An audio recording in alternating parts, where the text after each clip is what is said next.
nos pongamos en pie y me ayuden a buscar en su Biblia, en el Evangelio según Mateo, versículo 26, capítulo 26, perdón. Vamos a leer los versículos del 69 al 75.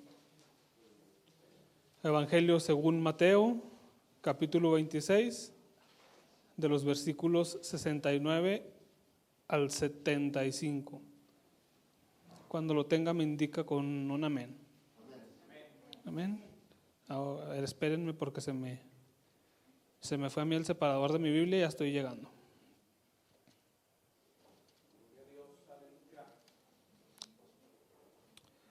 Dice la palabra de Dios, la leo yo y usted me sigue con su vista. Dice la palabra de Dios en el nombre del Padre, del Hijo y del Espíritu Santo. Pedro estaba sentado fuera del patio y se le acercó una criada diciendo: tú también estabas con él, con el Galileo. Mas él negó delante de todos diciendo: no sé lo que dices. Saliendo él a la puerta, le vio otra y dijo a los que estaban allí: también estaba con Jesús el Nazareno. Pero él lo negó con juramento, dijo: no conozco al hombre. Un poco después, acercándose los que por allí estaban, dijeron a Pedro: verdaderamente también tú eres de ellos, porque aún tu manera de hablar te descubre. Entonces él comenzó a maldecir y a jurar: no conozco al hombre. Y enseguida cantó el gallo. Entonces Pedro se acordó de las palabras de Jesús, que Jesús le había dicho: antes que cante el gallo me negarás 3 veces. Y saliendo fuera lloró amargamente. Sí, para los que no lo pudieron encontrar, es el Evangelio de Mateo, capítulo 26, versículos del 69 al 75. Vamos a orar, hermanos, así como está. Dios, te damos muchas gracias, Padre. Gracias por tu infinito amor, por tu misericordia, por tu palabra, por tu bondad, por tus maravillas, Señor. Gracias por la misericordia y el amor y la bondad que muestras para cada uno de nosotros todos los días, Señor. Queremos agradecerte porque sabemos que hasta aquí nos has ayudado, Señor. Y estamos delante de ti, Señor, adorándote y bendiciéndote primeramente, pero también deseosos de recibir una palabra tuya, Señor, una palabra fresca, una palabra que fortalezca, una palabra que conforte, una palabra que traiga ánimo, una palabra adecuada, Señor, a nuestra necesidad. Sabemos que usted, Espíritu Santo, lo puede hacer en cada uno de nosotros y pedimos que sea quitando todo estorbo, que sea quitando toda distracción y que sea hablando a nuestros corazones. En el nombre de Jesús te damos muchas gracias. Amén y amén. Puede tomar su lugar, hermanos.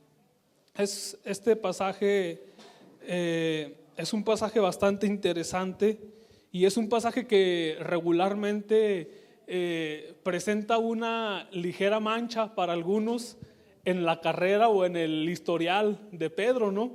Muchos vemos a un Pedro en el libro de los Hechos, que es un Pedro lleno del Espíritu Santo, que es un Pedro impetuoso, que es un Pedro que oraba, que es un Pedro que tenía una presencia de Dios muy grande, que es un Pedro que seguía al Señor en todos sus caminos, que le obedecía, que era fiel en muchas partes. Y este pasaje viene a representar para algunos una ligera mancha en su historial o en su currículum, ¿no? El momento en el que Pedro niega a Jesús conforme lo que Jesús ya le había hablado anteriormente en la cena, puede representar para algunos algo bastante complicado, algo bastante triste dentro del caminar y del ministerio del apóstol Pedro.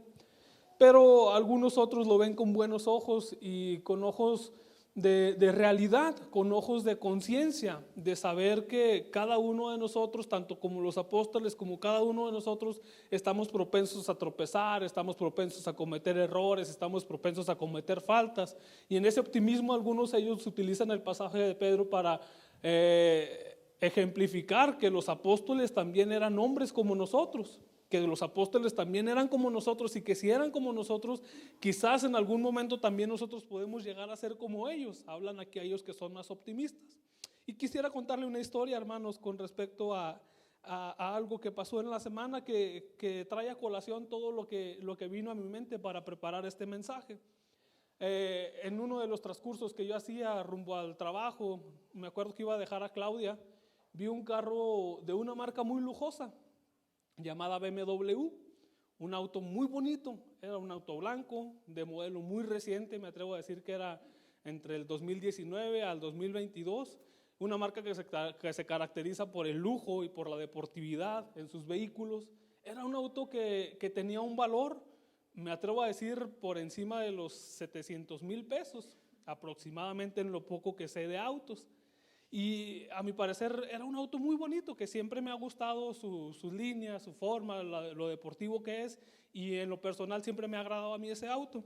Pero era un auto blanco y recuerdo que se empareja conmigo en uno de los bulevares y volteé a verlo y estaba muy sucio. ¿Cuánto? Muy sucio, bastante sucio. Tenía lodo, tenía por ahí heces de pájaros, de cuando uno se para abajo de los árboles y ahí quedan manchas. Estaba bastante sucio, bastante sucio. ¿Cuánto? Muchote, hermano. Y yo me quedé meditando un poco y dije, y vino a mi mente, dije, bueno, el auto es muy bonito y tiene un valor muy significativo, tiene un valor muy alto. ¿Acaso eso sucio afecta el valor real del vehículo? Y entonces ahí surgió el título de este mensaje, un poco sucio. Hay veces que el cristiano se encuentra un poco sucio, hermanos, quizás como aquel vehículo, pero esas pequeñas suciedades, esas pequeñas imperfecciones, delante de los ojos de Dios no afectan el valor con el cual Él nos mira y Él nos aprecia. Y usted dirá, qué chafa el ejemplo del hermano, ¿no? que está medio feyón. Pero así de la nada me quedé pensando, hermanos, si en realidad esa pequeña suciedad o esas pequeñas imperfecciones que tenía el carro afectaban su valor real. Y efectivamente me atrevo a creer que no. Si esa persona llegara a vender ese vehículo, el valor no se vería afectado por las pequeñas manchas o las pequeñas imperfecciones que tendría aquel vehículo en aquel momento, sino que su valor continuaría intacto. ¿Y qué haría falta, hermanos? Pues simple y sencillamente una lavada, una detallada, y de esa misma manera el valor original del vehículo seguía ya ahora un poquito más brilloso, ¿no? Más detallado. Y eso a veces hace falta también, hermanos, en la vida del cristiano, una pequeña lavada, una detallada, y entonces nuestro valor se ve como que un poquito más reluciente, ¿no? Pero eso es el que trae, ese ejemplo muy chafa, si usted lo quiere, hermano, trae el título de este mensaje, un poco sucio. ¿Y por qué hablamos acerca del apóstol Pedro? Pues efectivamente, hermanos, porque como les comentaba en un principio, pudieran algunos pensar que este detalle en la vida del apóstol Pedro vendría a ensuciar o vendría a manchar lo que ministerialmente Pedro hacía. Pero en realidad era algo, una parte de una manchita que apareció por ahí, que no vendría a afectar todo lo que Dios ya había visto en él, todo el ministerio que él tenía, todo el potencial que él tenía y lo que Jesús había visto en su persona, que lo convertía en alguien valioso. Hermanos, ocasionalmente en nuestras vidas como creyentes suceden situaciones, pasan acontecimientos dentro de nuestra vida que son parte de la cotidianidad, o pueden ser parte de un mal carácter, pueden ser parte de malos hábitos, pueden ser parte de malas reacciones, pueden ser parte de pecados, pueden ser parte de cosas erróneas que eventualmente cometemos en nuestra vida cotidiana, que vienen a manchar un poco nuestro interior, que vienen a manchar un poco nuestra vida. Pero ese tipo de detalles, hermanos, no viene a afectar directamente en el valor que nosotros tenemos realmente para Dios. Un Pedro que, si bien es cierto, en este momento estaba tropezando, no iba a ser el punto final de su historia, no iba a ser el punto final de su ministerio, no iba a ser el punto final de lo que Dios quería hacer con él. Un Pedro que estaba preparándose o que estaba en el proceso para ser considerado uno de los apóstoles más relevantes, por así decirlo, dentro de la historia del Nuevo Testamento. Lo veríamos después en el libro de los Hechos, cómo la persona de Pedro se levantaba de entre en medio de los apóstoles mandando mensajes poderosos como evangelista, convirtiéndose miles en sus sermones, cuando incluso la sombra de Pedro, el Espíritu Santo obraba a través de la sombra de Pedro, y que también sucedía una cantidad de milagros. Cuando Pedro subía y se encuentra con un cojo, con un paralítico, y le dice: no tengo ni oro ni plata, pero lo que tengo te doy, levántate y anda, y todas las cosas que sucederían después, hermanos. O sea que este tipo de manchas y este tipo de imperfecciones, este tipo de tropiezos en la vida del apóstol Pedro no venían a representar el resultado final del proceso que Dios estaba llevando en la vida de Pedro. Y de la misma manera, hermanos, en nuestras vidas, si bien es cierto, a veces tropezamos, a veces cometemos errores, eso no representa ni el resultado final, ni nuestro se acabó.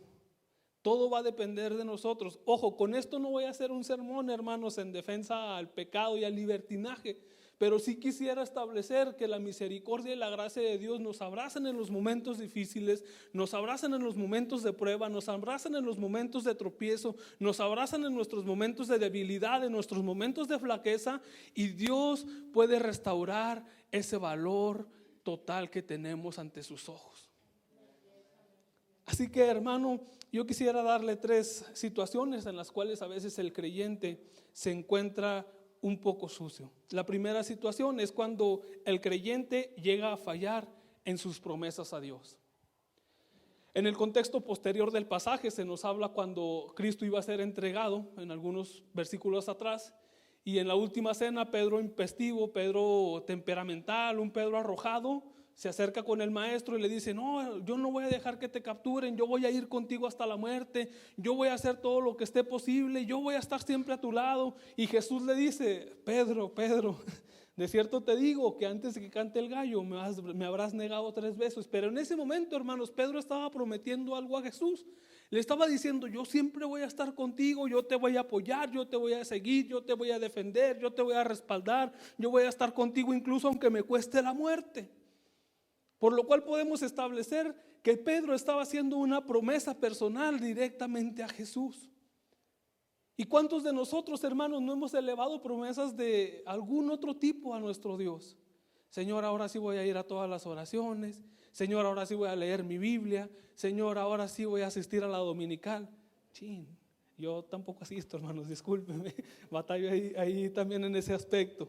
Pero ¿cuántos no hemos hecho una promesa de algún otro tipo a nuestro Dios? Señor, ahora sí voy a servir, ya vienen las elecciones y me eligen, voy a decir que sí, y una serie de promesas que en ocasiones nos comprometemos personalmente con Dios, o simple y sencillamente en el trabajo que lleva nuestra iglesia a base de aportaciones, que ahí estamos prometiéndole a Dios cosas, ¿no? Y hay veces que por algunas circunstancias dentro de nuestra vida o dentro de nuestro entorno no cumplimos esa promesa. Nos llevan al desacato de lo que prometimos a Dios.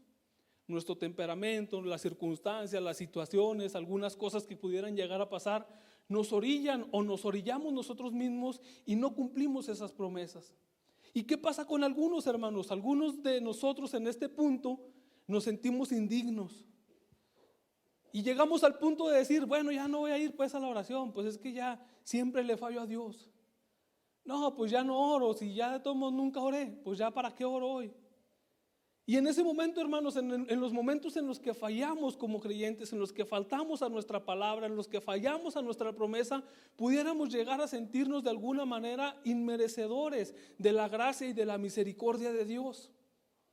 Si bien es cierto, la palabra de Dios nos relata y nos recalca claramente que lo que prometamos a Dios no tardemos en cumplirlo, eso es totalmente cierto y eso es totalmente verídico y está hablado en la palabra de Dios, hermanos. Cuando cometemos una falta de este tipo, también Dios abre su misericordia, abre su amor, abre su gracia y nos puede recibir con los brazos abiertos, con un arrepentimiento genuino. Pero el problema de algunos es que nos quedamos estancados en ese punto, en el sentirnos inmerecedores e indignos de lo que Dios pudiera hacer en nuestras vidas a causa de lo que hemos fallado. Y como insisto, hermanos, como en la vida de Pedro, ese detalle no representaba ni el final, ni lo último de su ministerio, tampoco en nuestras vidas representa el final, ni lo último de nuestro ministerio. Si usted y yo nos arrepentimos de alguna manera genuina, Dios tiene sus brazos de misericordia bien abiertos para volver a abrazarnos y volver a tenernos con Él. Otra de las circunstancias en las cuales fallamos a nuestras promesas es cuando prometemos algo con respecto a un tema ministerial. Cuando decimos: ay Dios, ahora sí voy a evangelizar a mi vecino, ahora sí voy a evangelizar a las tortillas, ahora sí voy a evangelizar al que se me ponga enfrente. Y nos llenamos de promesas de tipo ministerial, hermanos. ahora sí voy a servir en la iglesia, ahora sí voy a hacer esto, ahora sí voy a hacer lo otro. Y de alguna u otra manera insisto, no las podemos cumplir y podemos llegar a sentirnos inmerecedores. Otra de las promesas en las que fallamos es en nuestra relación directa con Dios. Nuestros devocionales, nuestra oración, nuestra lectura bíblica, nuestra mayordomía, nuestra asistencia, nuestra fidelidad, nuestro amor, nuestra relación personal con Él se pueden ver afectados por el no cumplimiento de nuestras promesas. Y en estos puntos también el creyente puede llegar a sentirse indigno. Otra de las circunstancias en las que el creyente o los creyentes fallamos es en las promesas relacionadas con nuestros malos hábitos o con nuestros pecados. Y ahí ya se pone un poquito más fuerte el asunto, hermanos. Cuando le decimos a Dios, ya no voy a cometer ese pecado que he tenido oculto, ya no voy a cometer ese pecado que ha estado en mi corazón durante tanto tiempo, ya voy a perdonar, ya voy a cambiar mis hábitos, ya voy a hacer esto, ya voy a hacer lo otro. Y ese tipo de promesas, hermanos, llegamos a no cumplirlas y también pueden ocasionar que el creyente pueda llegar a sentirse inmerecedor o indigno de la misericordia y de la gracia divina. Insisto, con este mensaje, hermano, no quiero decirle haga lo que quiera, que al cabo Dios es bueno. No, quiero decirle que si usted ha fallado, Dios sigue siendo bueno para que si usted se arrepiente, Él pueda perdonarle. La segunda situación que yo veo dentro de la historia bíblica, podemos observar que el cristiano se ve un poco sucio cuando llegamos a la negación. ¿Qué es esto, hermano? Ya lo leíamos en el pasaje. En el versículo 70, 72 y 74 se nos mencionan las 3 veces en las cuales Pedro negó a Jesús. Y usted se preguntará, ¿de qué manera puedo yo negar a Jesús? Si no se lo pregunta, pregúnteselo, hermano. Porque si bien es cierto, no nos vamos a encontrar en la escena de la crucifixión o del juicio de Jesús, pero sí nos vamos a encontrar en situaciones cotidianas en las cuales el creyente o el cristiano empieza a negar a Jesús. Muchas veces de palabra, hermanos, y otras veces con nuestras acciones. Muchas de las ocasiones el creyente niega a Jesús más con sus acciones que con su palabra. Hemos estado negando a Jesús, hermanos, cada vez que no mostramos misericordia. Hemos estado negando a Jesús, hermanos, cada vez que no mostramos respeto. Hemos estado negando a Jesús, hermanos, cada vez que no mostramos amor. Hemos estado negando a Jesús, hermanos, cada vez que no perdonamos. Hemos estado negando a Jesús, hermanos, cada vez que estamos obrando mal. Nuestro testimonio es un reflejo total de nuestro amor y de nuestra convicción a Jesús. Y el mal testimonio en ocasiones puede llegar a ser ese reflejo de nuestra negación a lo que Dios nos ha pedido. La palabra de Dios en uno de sus pasajes dice, hablando Jesús al pueblo, dice, este pueblo de labios me honra, pero su corazón está lejos de mí. Si bien es cierto, cantan muy bonito, si bien es cierto, dicen que me aman, si bien es cierto, vienen a la oración, pero con sus acciones me están diciendo que no es cierto. Las acciones que yo estoy viendo me están reflejando que en realidad no están cumpliendo lo que yo estoy pidiendo. No están mostrando mi amor, no están mostrando la misericordia, no están mostrando la pasión que yo les he mandado. Y de esa manera, hermanos, el pueblo o los creyentes llegamos a negar a Jesús. Y es una manera bastante delicada, hermanos, porque con nuestro testimonio podemos llegar a ser parte del cambio dentro de nuestra familia. ¿Cuántos de nosotros o cuántos de ustedes han estado orando para que sus hijos, sus esposos, sus hermanos, nuestros familiares lleguen a los pies de Cristo? Pero desgraciadamente desde nuestra posición de negar a Jesús con nuestros hechos, hemos generado una barrera entre nuestros familiares y Dios. Porque qué triste, hermano, yo he escuchado algunas ocasiones a gente que dice, no, ¿y para qué voy a la iglesia? ¿Para ser como él? ¿O para ser como tal? No, pues así estoy bien, mejor no. Cuando negamos a Jesús con nuestras acciones, hermanos, podemos llegar a afectar de esta manera incluso a los que nos rodean. El negar a Jesús, hermanos, va más allá de nuestras palabras. ¿Por qué podemos negar a Jesús? Hay algunos que han dicho que se puede negar a Jesús a causa de la situación o de la presión social. Esto representaba lo que estaba viviendo el apóstol Pedro en esta etapa de su vida.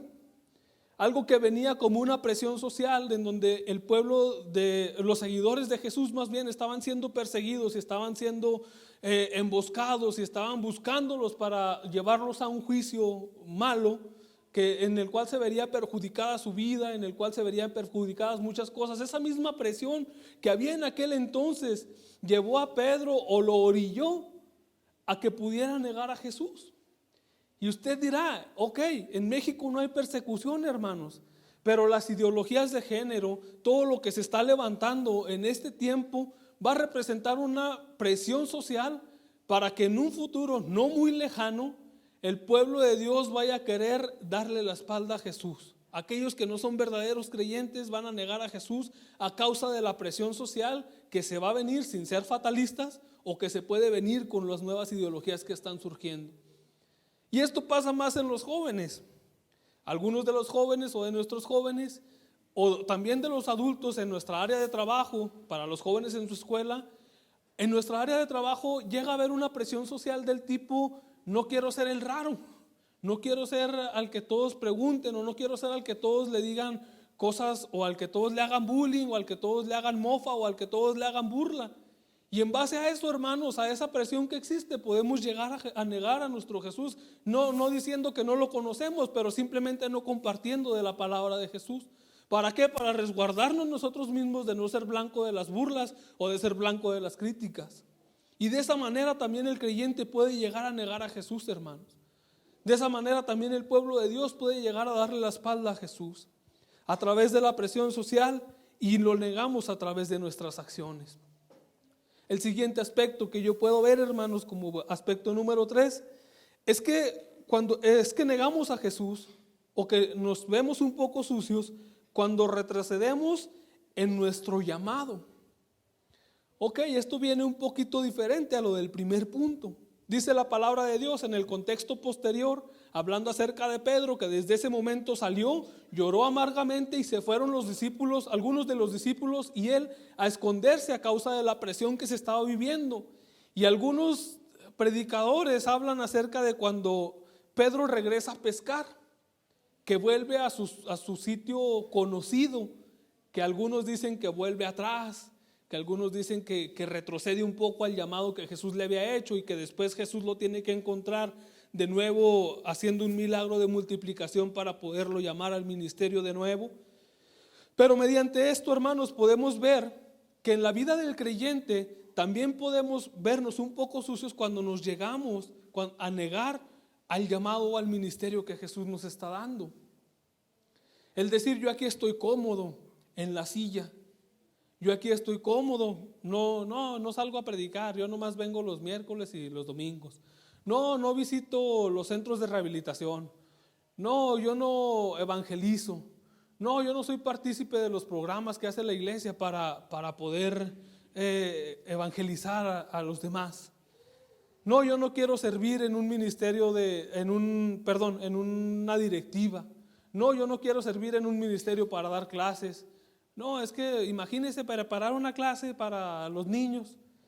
Cuando nos negamos a este tipo de cosas, hermanos, también nuestro historial o nuestra vida se encuentra un poquito manchada y estamos actuando en contra de lo que Jesús nos ha pedido. También podemos ver, hermanos, que si bien es cierto, Pedro no regresó a una vida de pecado, sí volvió al lugar donde Dios lo había encontrado. Y si establecemos que Pedro volvió al lugar donde Dios lo había encontrado, nos sirve para ejemplificar cómo algunos creyentes, cuando se sienten un poco indignos o nos sentimos un poquito fuera de la cobertura de Dios, decidimos volver o deciden volver al lugar donde Dios los había encontrado. Y si bien es cierto, para Pedro fue una barca o el mar pescando, para algunos de los creyentes se convierte en regresar a la vida de pecado, en regresar a la vida de vicios, en regresar a una vida lejos de la presencia de Dios, lejos de la voluntad de Dios. Y eso, hermanos, también llega a ocasionar que el creyente pueda llegarse a estar un poco sucio.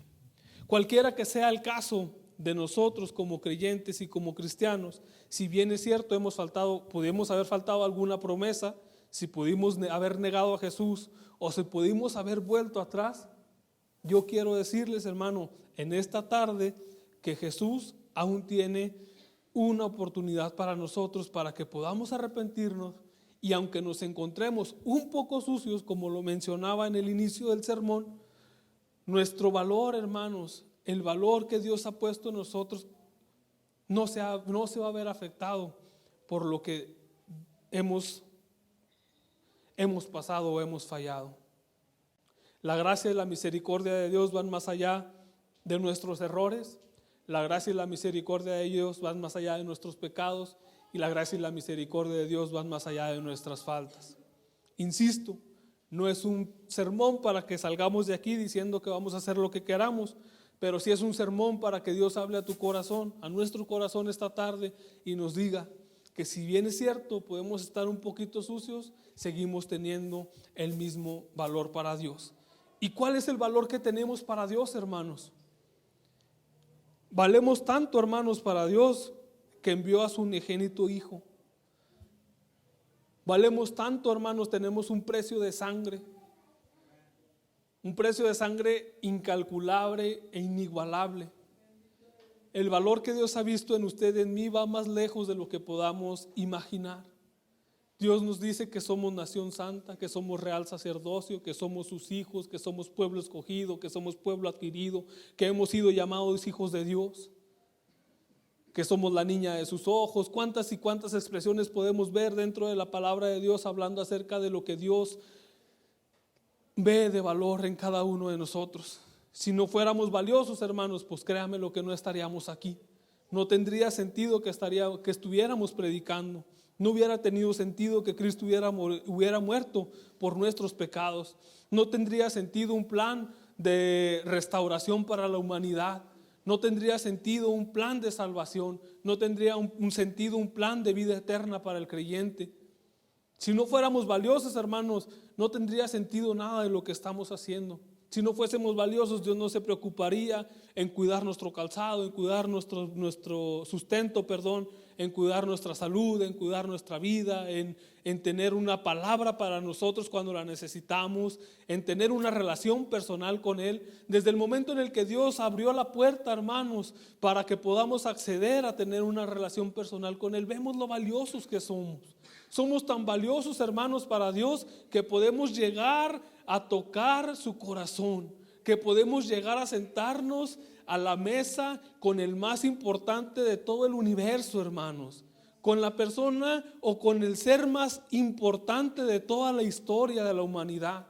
Cuando acabe la historia y cuando todo pase, hermanos, cuando sea el milenio, cuando todo, hermanos, todo lo pasado, todo lo futuro, todo lo presente, Dios nos abrió las puertas para estar frente a frente platicando de tú a tú con la persona o con el ser más valioso de todo el universo. Así tan importantes somos para Dios, hermanos.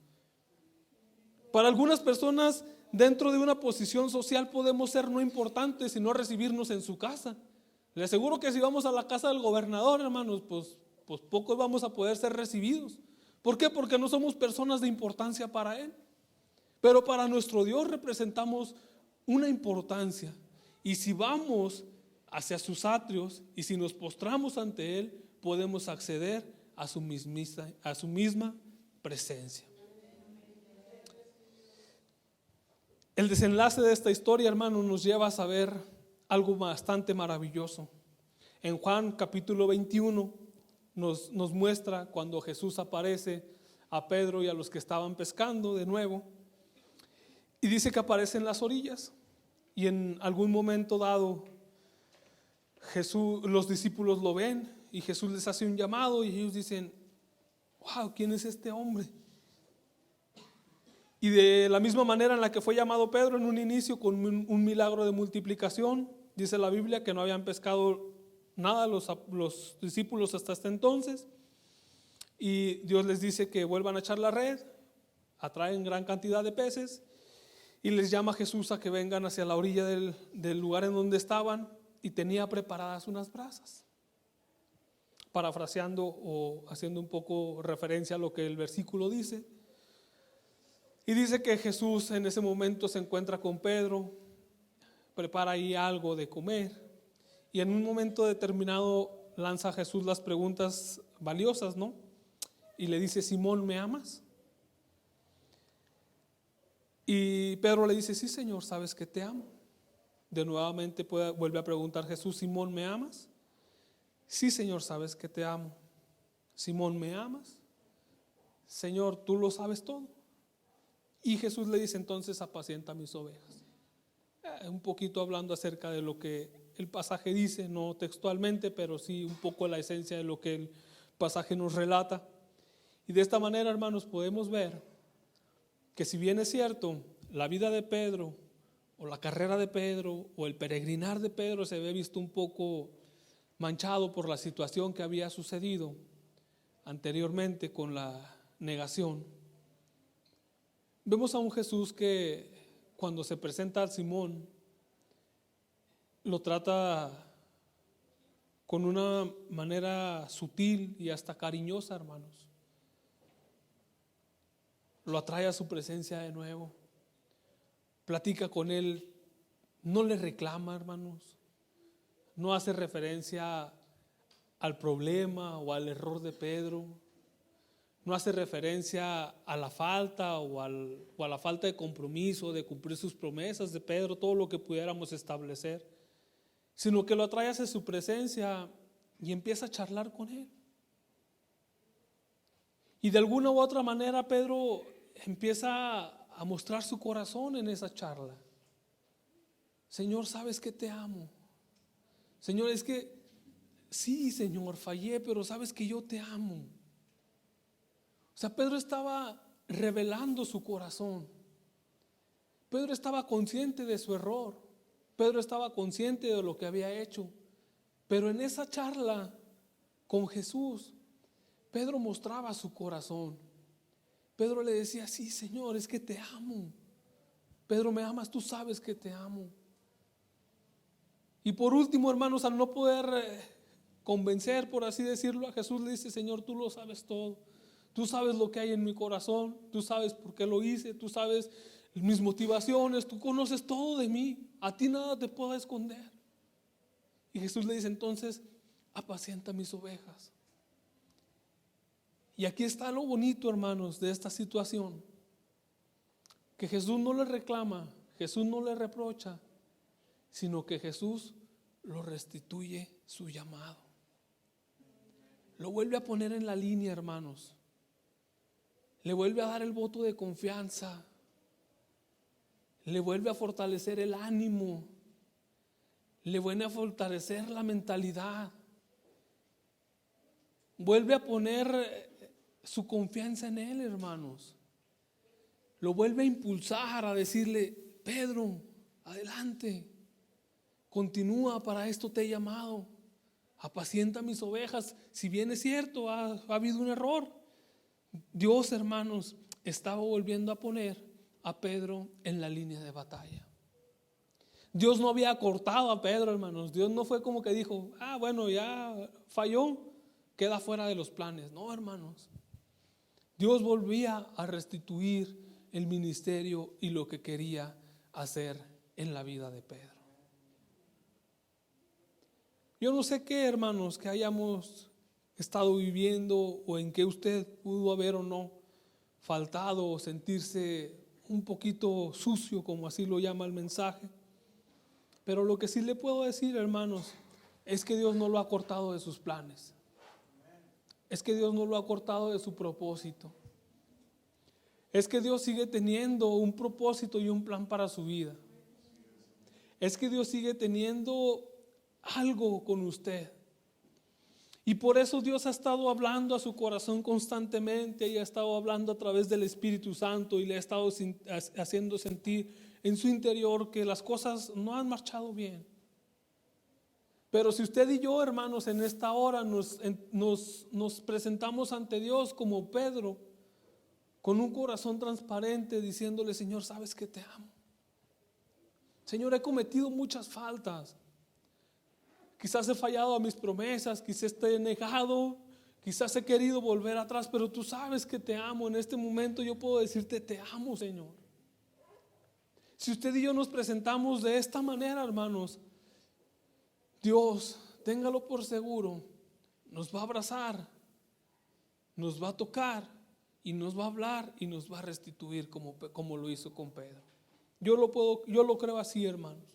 Yo puedo ver en la vida del apóstol Pedro que ese pasaje de Juan 21, hermanos, viene a representar algo importante para lo que después vendría a ser Pedro dentro del libro de los Hechos y dentro de su ministerio.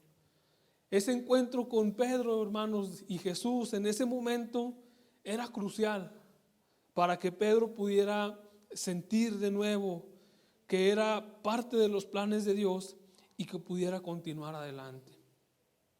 No sé si usted en esta hora, hermanos, necesite un encuentro de este tipo con nuestro Dios, pero yo sí le puedo decir que sigue siendo parte de los planes de Dios.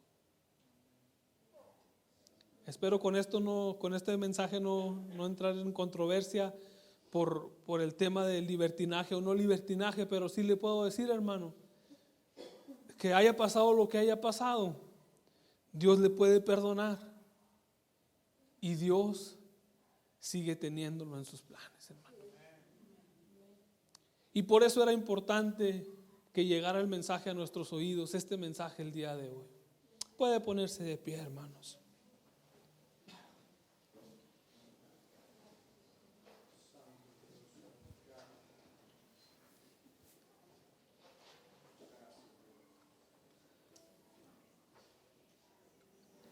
Y no le niego, hermano, quizás no es el mensaje así más rebuscado, más informado. Es más, le confieso, se me olvidó el bosquejo en mi casa. Ahorita ya atrás redacté un poco de lo que había estado estudiando en el celular, y es por eso. Regularmente usted sabe que yo traigo mi hoja y en base a eso predico, y le soy sincero, se me olvidó el bosquejo en la casa. Y más o menos redacté lo que Dios había hablado conmigo durante estos días. Y les soy sincero, cuando llegó esta palabra, hermanos, este ejemplo tan sin sentido lo pudiéramos llamar, acerca del carro en el cual Dios me dijo, aunque estés un poco sucio, no afecta el valor. Yo estaba en un momento difícil, hermano. Si bien es cierto, me he mantenido tratando de servir, tratando de hacer lo que puedo para la obra del Señor. Estaba en un momento en el que en mis pláticas con Dios yo le decía, es que en realidad yo no estoy haciendo lo que tú me mandaste. Reconozco que no he cumplido en mi ministerio. Esa era mi oración, hermanos.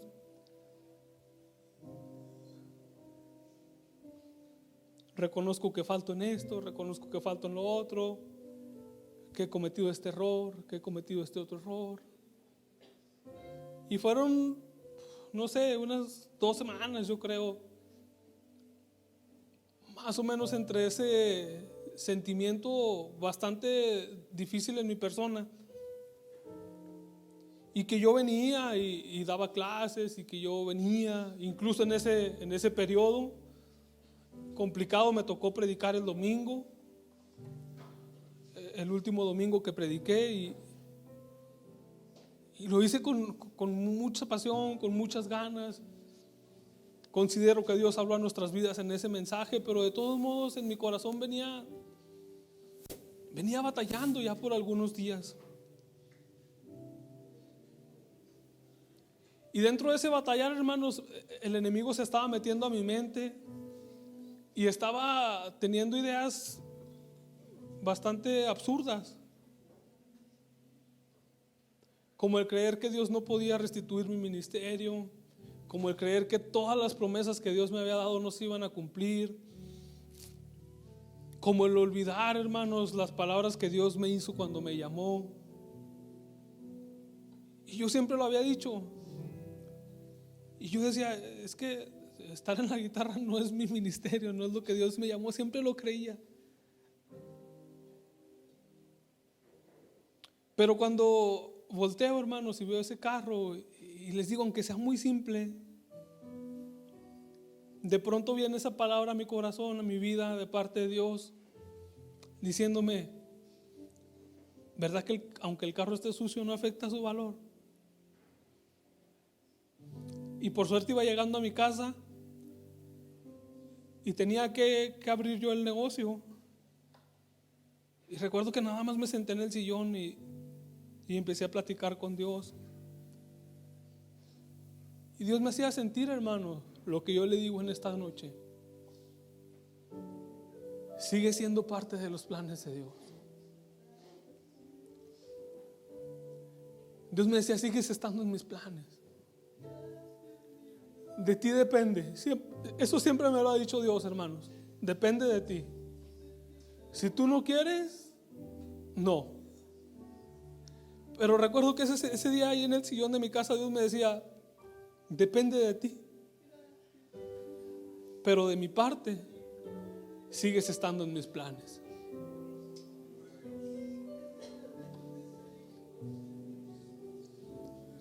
No sé cuál sea su situación, hermano. No sé cuál sea lo que traiga usted en su corazón. No sé qué pensamientos hayan llegado a su vida. No sé en qué momento se encuentre con Dios. No sé si se encuentre en este momento, hermano, pero Dios habló a mi corazón.